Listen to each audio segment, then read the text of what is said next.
In the winter of 8 BCE, the people of Rome gathered in hushed awe as Augustus, their aging but still commanding emperor, crossed the sacred boundary known as the Pomerium. The act itself was brief, little more than a physical crossing, a matter of a few steps from the military world into the civic heart of Rome. Yet to Romans, it carried the weight of centuries.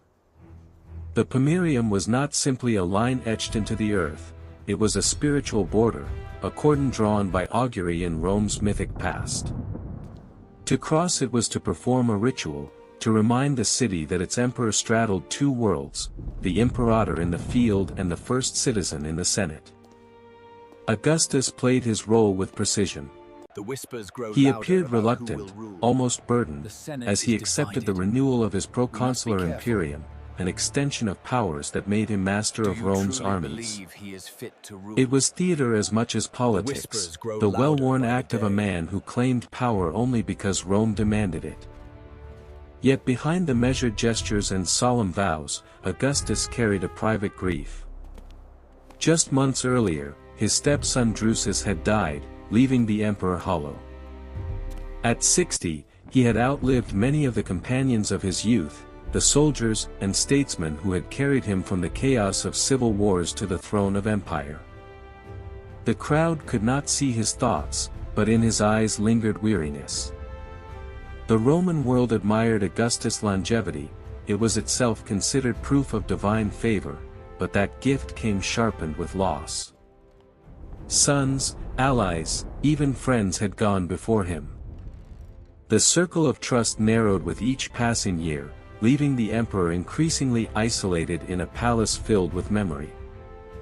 Of those who remained, only a handful seemed capable of carrying Rome's destiny. There was Tiberius, the stern, disciplined stepson whose demeanor bordered on dour severity. He was a soldier through and through, methodical, efficient, yet never beloved. In contrast stood the young Gaius and Lucius Caesar, Augustus' adopted heirs. They were teenagers, pampered by fortune, and had yet to prove themselves in the field. To Augustus, the choice was bitter, one man seasoned but cold, two boys spirited but untested. In that moment, as he stood before the Senate, Augustus understood what he was staging, not merely another extension of his power, but the fragile prelude to a succession drama that could shape the next century. The Republic had died with men like Caesar and Pompey, but its embers still glowed in Rome's memory. If he faltered in naming a successor, the empire he had built from blood and compromise could collapse back into civil war. Rome that winter seemed both eternal and precarious. The Senate still gathered in the Curia Julia, its marble floors echoing with debate. Outside, the forum pulsed with merchants and moneylenders, augurs marked omens in the flight of birds, triumphal arches glittered under pale sunlight. Yet whispers carried through the streets, who would follow Augustus? Would the empire remain steady under boys too young to shave, or under a man too harsh to love? This was the paradox of Augustus' later reign. He stood at the height of glory, his empire stretching from the Atlantic to the Euphrates, his rule celebrated in monuments and laws. But beneath the triumphs lay fractures, personal grief, political uncertainty, and the gnawing reality that even the father of the nation could not outpace time. As he turned from the Senate steps that day, the rituals completed, Augustus allowed himself a single private thought. The mask of reluctant power, the careful choreography of humility, it had worked once more. Yet somewhere in the cold marble corridors of his mind, he wondered whether Rome would endure not because of him, but despite him. On the empire's northern frontier, the Rhine lay silent beneath a crust of winter ice. It was here, in the raw, half-tamed provinces of Germania, that Augustus placed his confidence in one man, Tiberius. The emperor could no longer campaign as he once had, and with Drusus gone, the responsibility of securing Rome's border fell squarely on his stepson. Tiberius was not a figure to inspire love. His soldiers admired his discipline but feared his severity. The Senate found him dour, often humorless. Yet in the eyes of Augustus, he was reliable, perhaps the only man left who could carry the empire's burdens without faltering. And so, while Augustus remained in Rome, Tiberius marched north to preside over a massive tribal conference meant to stabilize Germania. The Romans had invited envoys from every significant tribe of the newly subdued lands east of the Rhine. It was to be a spectacle of imperial order, a theater in which Rome played arbiter among the restless peoples who had once viewed her only as an invader. Leaders came draped in furs and bronze, bringing gifts and speaking through translators, each hoping to secure favorable terms from the empire.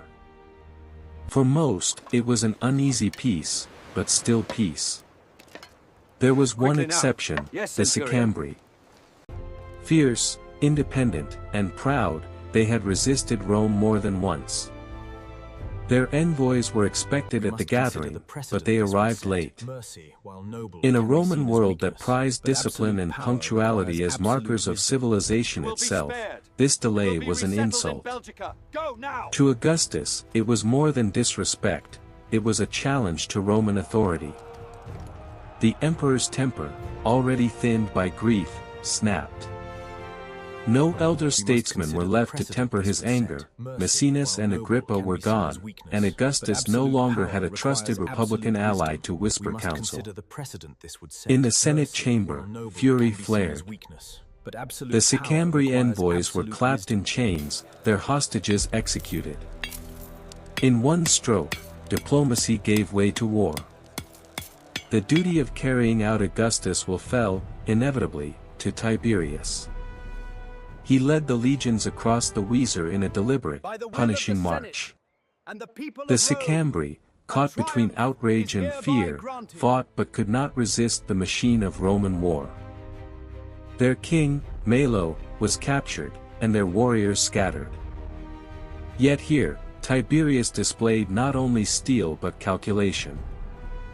Rome's punishment, though brutal, stopped short of annihilation. The Sicambri were resettled, 40,000 souls, on the Roman side of the Rhine, in Belgica. Families were uprooted, villages abandoned, but extermination was avoided. In this, the empire extended both terror and mercy, ensuring its enemies could live, but only under Rome's shadow. This was the rhythm of Roman frontier policy: crush resistance, then weave the remnants into the empire's fabric. The Sicambri's fate sent a clear message to every tribe that watched: Rome could destroy, but Rome also absorbed. For Tiberius, the campaign was more than a victory. It was proof of competence. He showed himself not merely as a battlefield commander, but as an organizer who could secure peace by reordering the map. Augustus, ever the political choreographer, praised him publicly. For the first time, Tiberius was acclaimed as imperator alongside the emperor himself. He was granted a triumph in Rome and appointed consul for the coming year. Yet behind the accolades lingered a subtle tension.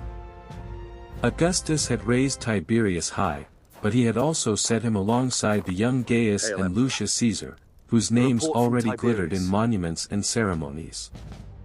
Tiberius was indispensable, and yet, never the favorite.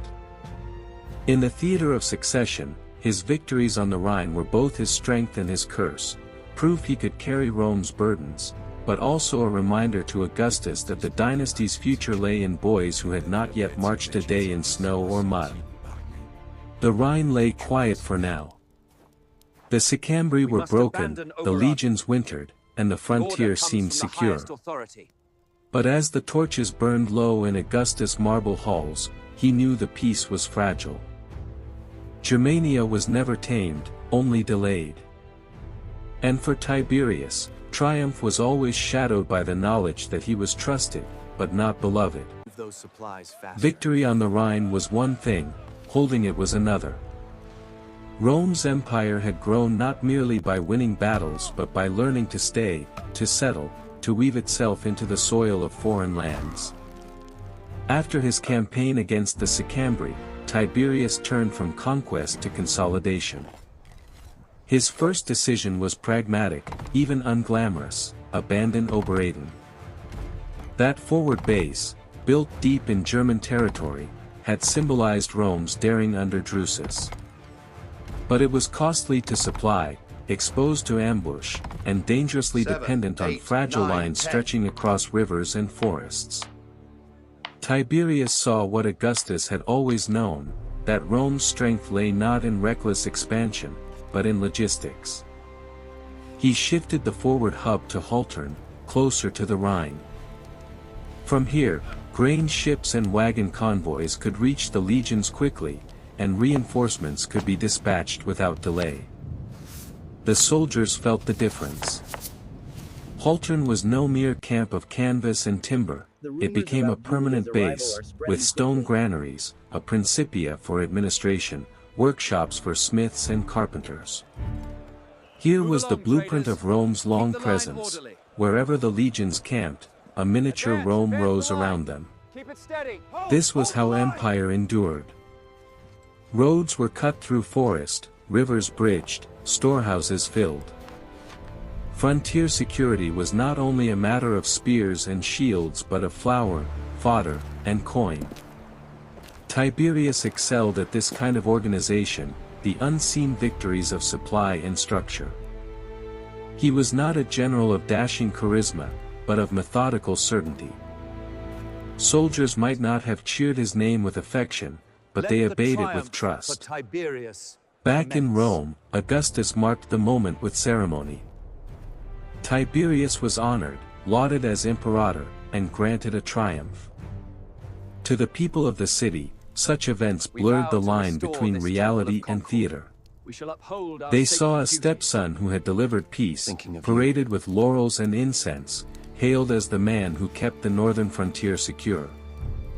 To Augustus, the triumph was also a tool, a way of showing the Senate and the people that his dynasty was fertile with capable leaders, even if the heirs were not yet of age. The following year brought an unusual quiet. There were no dramatic battles, no sudden upheavals, only the rhythm of administration. Yet this silence was itself a victory. Augustus had Tiberius vow to restore the Temple of Concord, so that the name of Drusus, the beloved fallen, could be inscribed there. And in one of the rarest and most symbolic gestures of Roman statecraft, Augustus closed the doors of the Temple of Janus for the third time. To close Janus' doors was to declare that Rome was at peace everywhere. Few rulers in Rome's long history had managed the act even once. Wars were the empire's natural state, victory in one province often coincided with rebellion in another. Yet in this brief interval, Augustus could boast of calm from the Pillars of Hercules to the Euphrates. For a weary people, it seemed as if the gods themselves had granted respite. And yet, peace was never permanent. Augustus knew it. Tiberius knew it. Even as Rome rejoiced, the emperor extended his stepson's tribunician power for another 5 years and ordered him to Armenia, where trouble stirred. The empire's reach was too vast, its edges too restless, for silence to last. The Rhine, for now, was quiet. But the East would soon demand Rome's attention again. The winter of calm did not last. In 6 BCE, with his powers renewed and an eastern assignment awaiting him, Tiberius stunned Rome with a decision that seemed unthinkable: he wished to retire. Augustus at first refused to take the request seriously. The empire was vast, its borders restless, its succession fragile. Tiberius was the one man Augustus could rely on to steady it all. To hear his stepson speak of withdrawing from public life was not only alarming, it was betrayal. Before the Senate, Augustus made a show of forbidding the resignation, presenting it as an act of stubborn loyalty. Rome's citizens saw a performance of an emperor trying to hold on to his general. But in private, the clash was bitter. Tiberius, unyielding, took the extraordinary step of going on hunger strike, for long days of silence and refusal, until Augustus, whether out of weariness, calculation, or sheer necessity, relented. Permission was granted, and Tiberius set sail for Rhodes. The reasons for his retreat have baffled both ancient chroniclers and modern historians. Some whispered that he resented the open favor Augustus lavished on Gaius and Lucius Caesar, the bright young grandsons who were celebrated as heirs. Others said it was his marriage. Julia, Augustus' daughter, was notorious for scandal and excess, and Tiberius may have chosen exile rather than the humiliation of divorce. Still others believed that his temperament, withdrawn, brooding, disenchanted with the endless games of Roman politics, simply cracked under the strain. Whatever the cause, the effect was devastating. Augustus was left suddenly without his most competent commander. Agrippa was long dead. Maecenas, his trusted counselor, had passed 2 years earlier. Statilius Taurus, another veteran of the old wars, was too frail to serve. The emperor found himself surrounded by youth and inexperience at the very moment he most needed seasoned hands. He responded as he always did, with improvisation.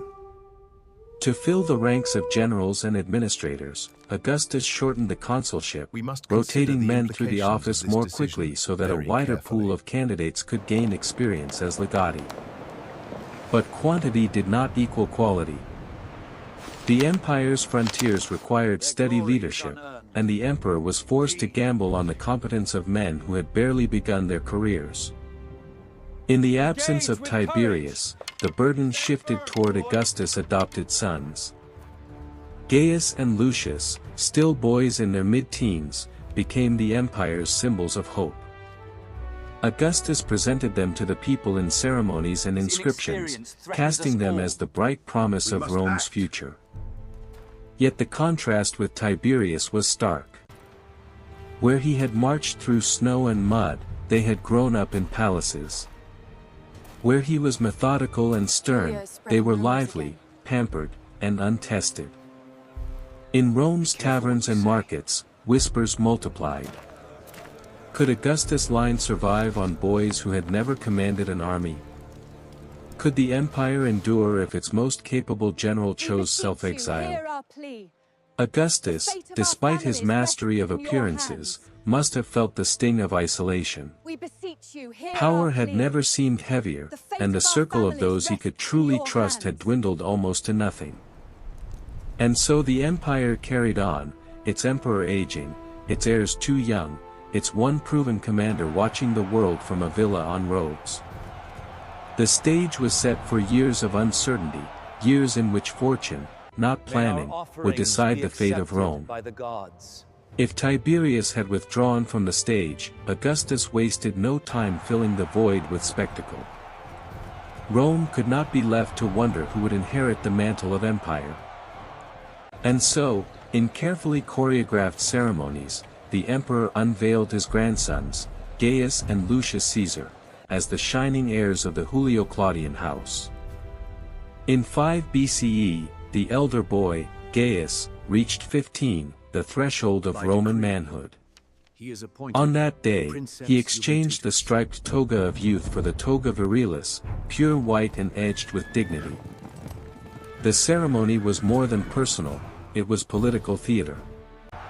Augustus himself led the boy through the forum, presenting him not just as a grandson but as a living promise. To crown the occasion, Gaius was appointed princeps juventutis, first among the youth. This was no empty title. It placed him at the head of one of the equestrian turmi, the young aristocrats who trained in horsemanship and war games. Soon, Gaius was preparing his peers for the Tranavectio Equitum, the great cavalry procession that wove through Rome's streets each year. Thousands lined the roads to watch the glittering display, horses prancing, armor gleaming, trumpets sounding. For the crowds, it was reassurance that the empire had heirs ready to ride into Rome's defense. For Augustus, it was a lesson staged as ritual. Here his grandson would learn discipline, logistics, and the art of command in miniature, preparing him for real battlefields. Lucius followed close behind. In 2 BCE, when he too came of age, Augustus doubled the performance. Lucius was made princeps juventutis beside his brother and added to the college of augurs, the priests who read the will of the gods. Now both heirs were invested not only with military symbolism but also with sacred authority. The stage on which this drama played out was no less symbolic. That same year, Augustus dedicated the Forum Augusti, his great architectural masterpiece.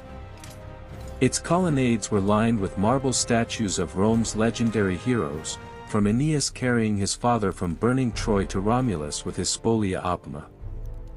At its heart stood the temple of Mars Ultor, Mars the Avenger, built to house the standards recovered from Parthia.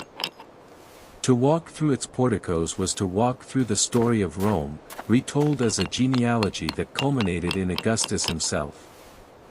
And into this gallery of myth and marble, Augustus placed Gaius and Lucius. At the dedication, they presided with him, offering sacrifices and overseeing games that thrilled the populace. Gladiators fought, beasts were loosed, ships clashed in mock naval battles staged in flooded arenas. It was Rome at its most extravagant, a feast of blood and spectacle, binding the people's loyalty to a dynasty of promise. Yet beneath the pageantry, uncertainty lingered. The boys were still boys. Gaius was intelligent and charming, but prone to vanity. Lucius was eager but inexperienced. Neither had yet faced the cold realities of command. To many senators, their elevation felt premature. To the legions on the frontiers, it was distant theater. But Augustus, master of appearances, understood what he was doing. Rome was a city that lived on symbols, and symbols could carry power long before the men behind them were ready. Gaius and Lucius, gleaming in white togas, presiding in the shadow of Mars Ultor, were more than adolescents. They were avatars of continuity, the embodiment of Rome's dream that the peace of Augustus would extend into another generation. Still, for those who remembered the hard edges of politics, one figure loomed in absence, Tiberius. While the city cheered for its young princes, the most seasoned general of the age lived in quiet exile on Rhodes. Augustus had placed his bet on youth and spectacle. Time would tell if it was enough. While Rome celebrated its youthful heirs in marble forums and triumphal games, the eastern frontier was sliding toward chaos. In 4 BCE, King Herod the Great of Judea died. Few rulers had been as ruthless or as politically skilled as Herod. He had walked a knife's edge between his people and Rome, building magnificent cities and fortresses while keeping order as a loyal client king. To Augustus, Herod had been invaluable, a man who delivered stability on a restless border. But death undid what decades of iron rule had held together. Herod's will was complicated and controversial. It divided his kingdom among his sons, but also left enormous sums to Rome. In temples and palaces, in vaults and treasuries, vast reserves of silver and gold had been stockpiled. Much of this wealth, Herod declared, should pass into Augustus' hands. To Judeans, this was intolerable. They saw not the generosity of a client king but the plundering of their sacred wealth. The succession fell first to Herod Archelaus, who inherited Judea and Samaria. Almost at once, trouble began. At Passover, tens of thousands of pilgrims filled Jerusalem. The air was thick with tension, prayers rising to heaven while anger simmered in the streets. Crowds demanded relief from heavy taxes and justice for grievances long ignored. Archelaus, inexperienced and desperate to prove himself, tried to defuse the unrest by sending a Roman tribune with auxiliaries to calm the assembly. But the gesture backfired. Stones rained down, soldiers fell, and panic spread. Fleeing the fury of the mob, Archelaus regrouped. Within days, he returned with his full army. The crackdown was merciless. Thousands were cut down in the very courtyards of the temple, blood staining the flagstones where pilgrims had gathered. Order was restored, but only through massacre. The festival that had begun in devotion ended in slaughter, and the bitterness burned deeper than before. News of the turmoil reached the Roman legate of Syria, Publius Quinctilius Varus. A man of senatorial pedigree and long experience, Varus was cautious, deliberate, and known in Rome as a dependable, if uninspired, commander. With him was Sabinus, Augustus' procurator, eager to seize the wealth Herod had bequeathed. Together they traveled south, arriving first at Caesarea, Herod's glittering port on the Mediterranean. But almost immediately, tension between the two men surfaced. Varus wished to stabilize the situation, to tread carefully. Sabinus thought only of treasure. Against Varus' instructions, the procurator advanced into Jerusalem, demanding entry to the palace stores and temple treasuries. For a city already seething, it was the spark in dry tinder. Riots erupted. Citizens from the countryside poured into Jerusalem. Fighters surged into the temple precincts, hurling stones and javelins from the upper courts. Buildings burned. Fires consumed the skyline.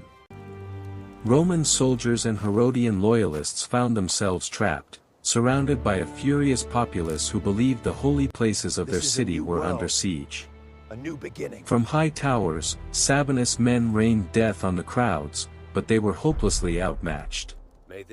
Whole cohorts were cut down, the dead choking the narrow alleys of the city. The rebellion spread like wildfire beyond Jerusalem. In Idumea, 2,000 veterans of Herod's army reformed into a rebel legion. In Galilee, Judas son of Hezekias broke open the armory at Sepphoris and looted its weapons. In Perea, Simon, once a slave, donned a diadem and called himself king. In Emmaus, a shepherd named Athronges raised his staff like a scepter and proclaimed himself ruler. What had begun as outrage in the capital had metastasized into full-scale revolt. For Augustus, the news was grave. Judea sat at the hinge between the Mediterranean and the desert. If Rome lost control there, the shockwaves would ripple east into Parthia, north into Syria, south into Arabia. It was no provincial mutiny, it was a crisis at the empire's edge. The task of answering it would fall to Varus. And in doing so, he would leave a mark on history that still echoes in the shadow of Jerusalem's walls. When word reached Varus in Syria that Judea was aflame, he acted with the urgency of a man who understood both the scale of the danger and the judgment Augustus would pass if he failed. He summoned 2 full legions, added 4 aeli of cavalry, and called upon Arab allies under King Aretas to swell his ranks. Veterans long since retired answered the call as well, 1,500 old soldiers re-enlisted, men scarred from past campaigns who once more shouldered shield and spear. It was a formidable army, but the rebellion it faced was equally formidable. Judea was not a wilderness frontier, it was a land thick with towns, fortresses, and a people bound by fierce devotion to their God and to their independence. Each leader of revolt, Judas in Galilee, Simon in Perea, Athronges near Emmaus, saw himself as more than a bandit. They claimed kingship, prophecy, or vengeance, and their followers believed. Varus marched south in deliberate stages. At Sepphoris, the rebels of Judas son of Hezekias had fortified themselves, but Varus sent his commander Gaius ahead with brutal clarity of purpose. The city was stormed, looted, and burned, its defenders cut down. To the Romans, this was a warning shot; to Judeans, it was a scar etched into memory. Meanwhile, Aretas and his Arab auxiliaries veered east, attacking the village of Sampho. They razed it to the ground, exacting vengeance not only as allies of Rome but as neighbors with long-festering grievances. For the locals, Roman legions were terrible enough, but allied tribes with blood feuds were even less merciful.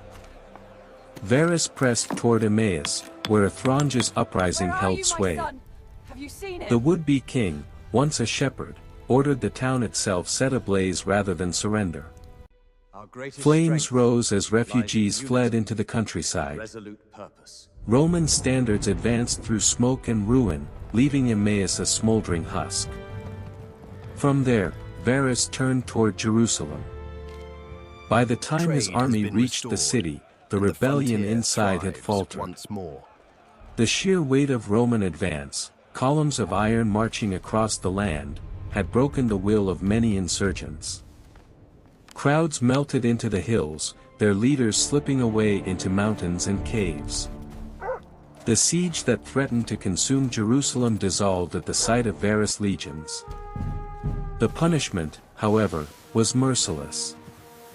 Thousands were rounded up, most were herded into custody, but 2,000 of the fiercest instigators were nailed to crosses. The executions lined the roads, a forest of death that left no traveler in doubt about Rome's answer to rebellion. For Varus, this was both practical and symbolic.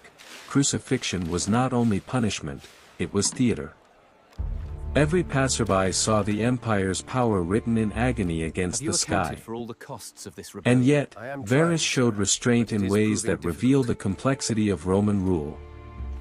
Leaders of revolt were seized and sent to Augustus in Rome, to be judged before the emperor himself. Ordinary rebels were offered clemency, allowed to return to their homes if they swore loyalty.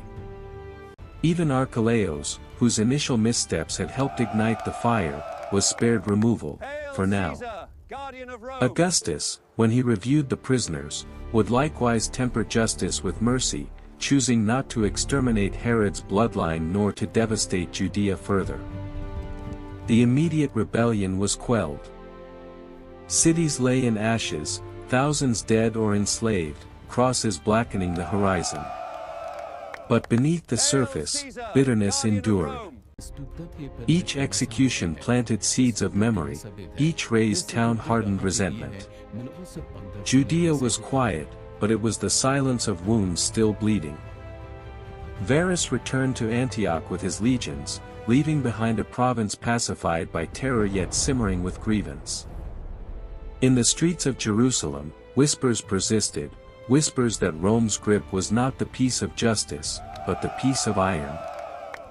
For Augustus, news of order restored was enough.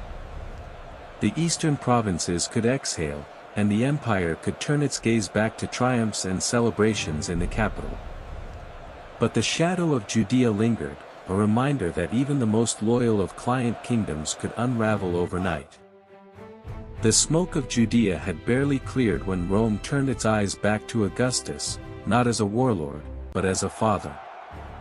In 2 BCE, the Senate, led by Valerius Messala Messallinus, proposed a title unlike any Augustus had yet received. He had been hailed imperator, acclaimed princeps, even styled divi filius, the son of the deified Julius. But now came a name meant to bind him not to victory, nor to divinity, but to the very body of the Roman people, Pater Patrii, father of the fatherland. The honor was not given lightly. In Rome's history, only a handful had worn it, men like Cicero, who saved the Republic from Catilin's conspiracy, and Julius Caesar, whose life had been cut short before the title could truly take root. To accept it was to accept a role beyond emperor, the guardian of Rome's legacy, the patriarch of a sprawling family of provinces and citizens. Augustus, master of ceremony, feigned reluctance as always, but the moment was heavy with symbolism. Henceforth, An old man now, scarred by grief, he was cast as the father of an empire that would outlive him. Hail Caesar! At the same time, Augustus was serving his 13th consulship. The political stage remained in motion, senators rotated in and out of office at his direction, an endless cycle designed to create a broader pool of experienced administrators. The empire was not a monarchy, at least not in name, but Augustus had mastered the art of ruling it as though it were one. It was also a year of spectacle. The Forum Augusti, decades in construction, finally opened in grand dedication. The city turned out in waves to witness the ceremony. The temple of Mars Ultor, Mars the Avenger, gleamed with fresh marble, its columns towering above the crowds. Inside stood the captured standards once lost to Parthia, displayed as proof that Augustus had avenged Rome's humiliation.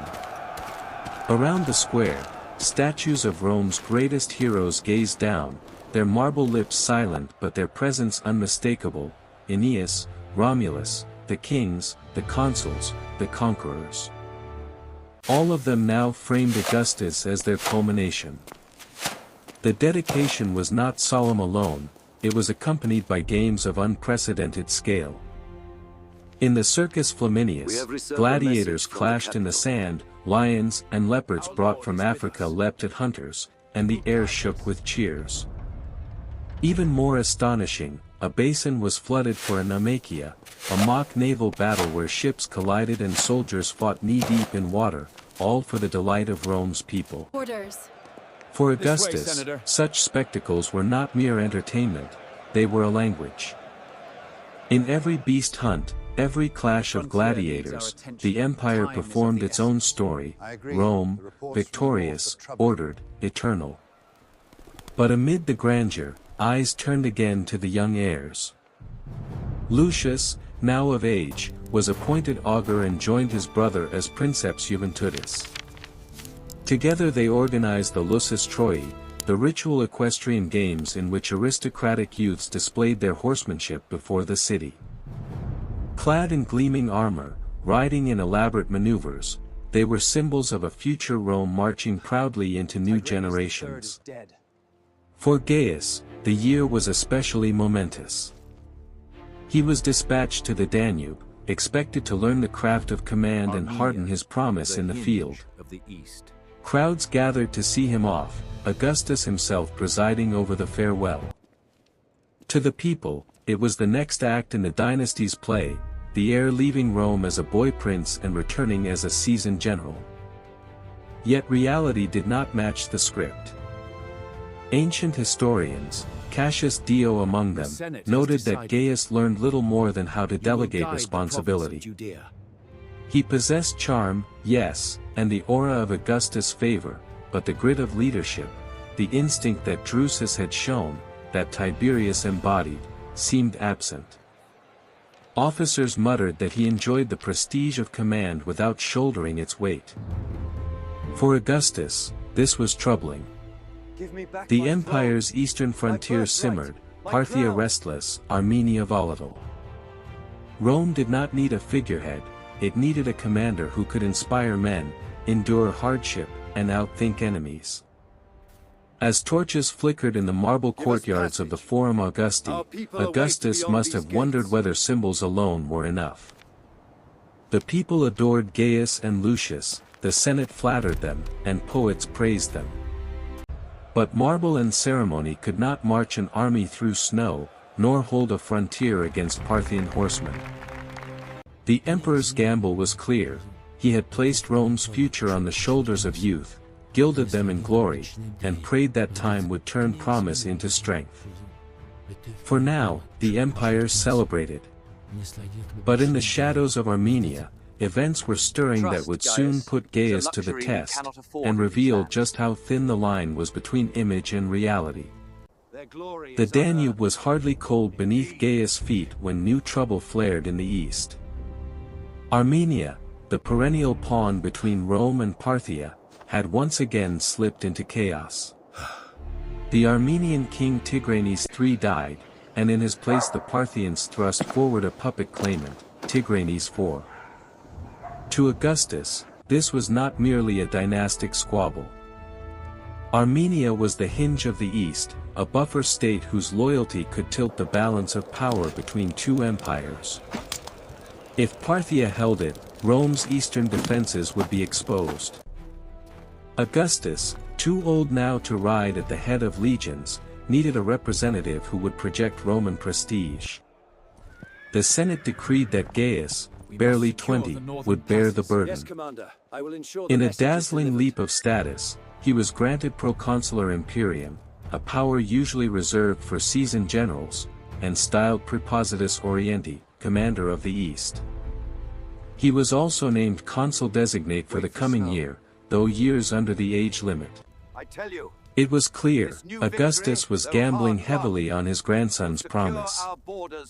To offset Gaius' inexperience, the emperor surrounded him with veterans. Marcus Lollius, an old confidant, was assigned as advisor. Publius Sulpicius Quirinius, known for his Anatolian campaigns, joined as military attaché, and Lucius Aelius Cyanus led a detachment of the Praetorian Guard. Rome had sent not a boy alone, but a boy wrapped in the armor of older men's counsel. When Gaius reached the frontier, the Parthian king Phraates sent envoys with an olive branch of sorts, a letter proposing negotiation. But the exchange between the two monarchs quickly soured. Augustus' words were sharp with pride, Phraates' equally laced with veiled insult. Each accused the other of overreach, and their letters, copied and circulated, read more like a duel of egos than a pathway to peace. Then, as if to scramble the board, fate intervened. The Parthians' candidate for Armenia suddenly died of illness, leaving the throne vacant. Into the breach stepped Tigranes V, a hostage prince in Roman hands. He begged Augustus to grant him the crown. For Augustus, the chance was irresistible. To seat a Roman-raised king on the Armenian throne was the very definition of a bloodless victory. Tigranes was ferried east, acclaimed as king under Rome's blessing. The Parthians, wary of confrontation, pulled back their forces and agreed to a delicate compromise. Armenia would be ruled by Tigranes, but his brothers would remain outside the kingdom as a condition of peace. For the moment, war was averted. But even in triumph, cracks showed. Reports reached Augustus that Marcus Lollius, trusted mentor to Gaius, had betrayed his post, taking bribes and colluding with Parthian envoys. Exposure was swift, dishonor crushed him. Lollius chose suicide rather than face trial, a death that scandalized Rome. For Gaius, it was a searing lesson, even the men placed to guide him could falter. Nonetheless, the Senate in Rome hailed the outcome as a victory. Gaius' letter reporting the settlement was read aloud, and he was acclaimed imperator as if he had won a great campaign. Crowds cheered, statues were raised. Augustus, too, presented the affair as vindication of his strategy. A youth, unblooded and untested, had outmaneuvered Parthia, or so the city believed. Yet the peace was brittle. Armenia, like a chess piece passed between players, would not sit still. In taverns from Antioch to Tarsus, soldiers muttered that the boy had won without drawing a sword. In the hills of Armenia, warriors sharpened blades, waiting for another chance to resist. And so Gaius, hailed in Rome as a conqueror, stood on the frontier as a custodian of a victory made of parchment rather than iron. The Armenian knot was far from untied. We cannot sustain it. The parchment peace Augustus proclaimed in Rome did not hold. Armenia, forever restless, erupted once more. Tigranes IV, the Parthian-backed claimant, was ambushed and killed, by whom, no one could say. Rumors swirled of assassins hired by rivals, of tribal vendettas, even of Parthian daggers concealed behind false friends. His death should have ended strife, but instead it created a vacuum. We paid for this victory with Into too that many good vacuum men. Rome installed Ariobarzanes II, The a omens are Cappadocian dire. nobleman loyal to We must Augustus. proceed with utmost But the caution. Armenians despised him. He was foreign, seen as a puppet, a man with no blood tie to their Hail, land. citizens. I bring Rebellion good tidings followed from the swiftly. frontier. The hills filled with warriors, and fortresses once thought secure declared for resistance.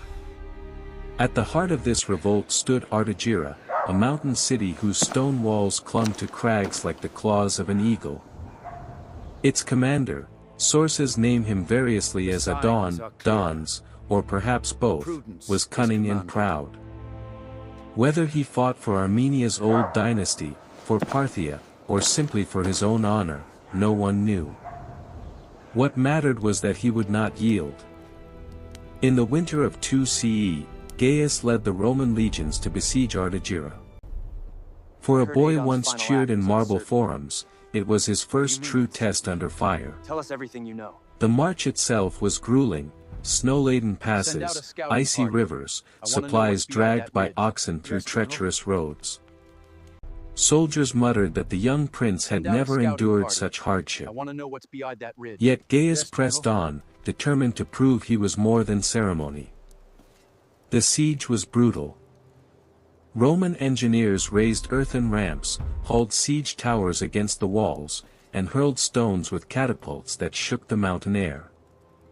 From the battlements, Armenian defenders rained arrows and hurled burning pitch, the smoke curling into the sky like funeral pyres. Night after night, the clang of hammers echoed as Romans rebuilt what the defenders had burned by day. And then came betrayal, or at least the rumor of it. Accounts differ, but many tell that Adon invited Gaius to parley under pretense of surrender. The young Caesar rode forward, flanked by officers, to speak face to face. At that moment, treachery struck. Some say Adon drew a concealed blade, others claim archers loosed from hidden positions. He is gone. However it happened, Gaius was wounded, cut deep in the body, his blood staining the snow. The aftermath is tangled in contradiction. Some writers insist Adon fell upon his own sword, consumed by guilt or fear. Others say he built a pyre and leapt into the flames, defiant to the end. Still others place him back within the walls, fighting on until the city fell. What all agree is that the siege dragged on, bitter and slow, until finally the Romans stormed Artagira. When the gates crashed open, vengeance was swift. The city was sacked, its walls pulled down stone by stone so it could never again defy Rome. I relinquish command of this province. Survivors were enslaved, the dead piled high. The fires lit that winter cast a glow that could be seen for miles across the frozen valleys. For Gaius, victory tasted of ash. His wound, though not immediately fatal, festered. So be it. Fever gnawed at him, and the young prince who had once dazzled Rome's crowds now lay shivering in a tent, tended by surgeons who whispered of infection. Officers carried on the campaign, crowning a new puppet, young Artabatzos, to wear Arminia's crown. On paper, Rome had triumphed. But in truth, Augustus' heir had been broken, not forged, on the walls of Artagira. In Rome, the Senate still proclaimed Gaius Imperator, gilding the defeat with triumphal language. Statues were raised, coins struck with his image. But the reality was crueler, the Armenian knot had not been cut, only tangled tighter, and the boy meant to untangle it had been scarred for life. The triumph Augustus staged for his grandsons had been meant to assure Rome of continuity. But within a few short years, the line of succession began to unravel with merciless speed. By the will of the gods and the In decree 2 of the CE, Senate, Lucius this Caesar, the adoption younger is of the two complete. brothers, set out for Spain to assume his first military command. He was the darling of the people, handsome, eager, and the image of youth. For the Yet he future of never Rome, reached his post. I pledge my honor At and my Massilia, sword. along the southern coast of Gaul, Lucius fell gravely ill. Centurion, what The news do you illness bring moved from the front? swiftly, before he could even embark again, he was dead. He was barely 19. The news struck Rome like a thunderclap. Augustus ordered a state funeral, and Lucius' ashes were borne solemnly to the mausoleum of Augustus, placed beside those of his brother-in-law Marcellus and his uncle Drusus. The crowds wept, but beneath their mourning ran a shiver of unease. Meanwhile in the east, Gaius lingered in pain. The wound he had suffered at Artagira festered with infection. Cassius Dio remarks that Gaius had never possessed a robust constitution, and now fever consumed him. He grew delirious, drifting between lucidity and confusion, writing letters to his grandfather in moments of clarity. In one, he begged Augustus to release him from the burdens of public life, to grant him the same retreat that Tiberius had once demanded. Augustus, his heart broken, conceded. By 3 CE, Gaius had withdrawn to Syria, his body wasting. Quirinius, now a rising figure, assumed the governorship of the province, replacing Publius Quintilius Varus, whose reputation had suffered in Judea. From Antioch, Quirinius began the slow withdrawal of Roman forces from Armenia, recognizing that Augustus' grand design had collapsed. Gaius himself boarded a ship, hoping to return to Italy. But his strength failed him along the way. In February of 4 CE, at Limera in Lycia, he died. He was 23. Messengers carried the news back to Rome, where the city plunged into mourning once again. Augustus, who had buried so many heirs already, received the ashes of his last grandson with hollowed grief. Gaius' remains were placed in the mausoleum beside Lucius, the two brothers united only in death. The ceremonies were heavy with symbolism. In the Curia Julia, the silver-gilt spears and shields once granted to the princes were displayed, gleaming reminders of what might have been. Rome had celebrated them as saviors, now they stood as ghosts in marble halls. Augustus himself was devastated. With Marcellus, Drusus, Lucius, and Gaius gone, the dynasty he had worked so carefully to build seemed shattered. The empire had grown too vast, its borders too volatile, for untested youths to inherit. He could no longer rely on symbols and ceremony. He needed a man proven in war. That man was the same one who had once abandoned him, Tiberius. For years the stepson had languished on roads, estranged from court. Now, with no one else left, Augustus had little choice. He recalled Tiberius to Rome and formally adopted him as son and heir. But there was a condition. To secure the bloodline of the Julii, Augustus required that Tiberius adopt Germanicus, his own nephew and great-grandson of Augustus' sister. It was a double adoption, weaving together branches of the Julio-Claudian line. Tiberius agreed. In 4 CE he returned to Rome, his tribunician power restored, his place at the head of the empire cemented. For Augustus, the decision was both relief and resignation. He had outlived too many dreams of succession. His heir would not be the radiant boy princes who had charmed the crowds, but the severe, disciplined soldier who had once walked away. Rome mourned the fallen youths. But history, indifferent to sorrow, was already pulling the empire's gaze northward. Germania, restless once more, was stirring. And Tiberius, hardened by exile and loss, was about to march again. The year 4 CE marked the turning of a cycle. Augustus, aged and weary, had buried his heirs and turned once more to Tiberius. For the stepson who had languished on roads, it was a resurrection. He returned to Rome not as a recluse but as the heir apparent, his tribunician power restored, his adoption by Augustus sealing the bond. To secure dynastic continuity, he adopted Germanicus in turn. Thank you, Centurion. The machinery of succession, so fragile, so often broken, was repaired, if only provisionally. But destiny did not wait in Rome's marble courtyards. Illyricum is It far waited from in the pacified, forests Commander. and rivers of Germania, unrest is where growing. tribes stirred again. 10 years earlier, Drusus had Illyricum is carved far Roman from roads and pacified, forts Commander. into the land, The only unrest to is fall growing. from his horse and die young. Now, unrest brewed anew. Trade posts burned, chieftains broke treaties, and whispers of rebellion echoed across the Weser and Elbe.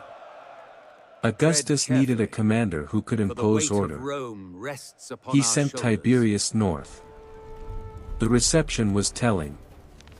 As Tiberius Pivot crossed south, into first Germania, the Evocati, veterans who had served under him before, greeted him with warmth.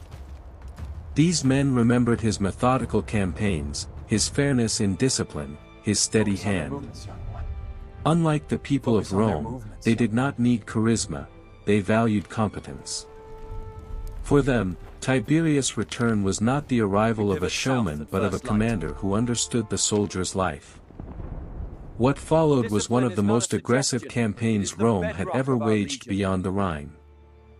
In 4 CE, Tiberius marched against the Cananophates, the Bructeri, the Achuari, and the Cherusei. He drove his legions deep into enemy territory, crossing the Weser and pressing to the source of the Lippe River. There he founded a new fortress at Enrepen, a bastion meant to anchor Rome's presence far into Germania.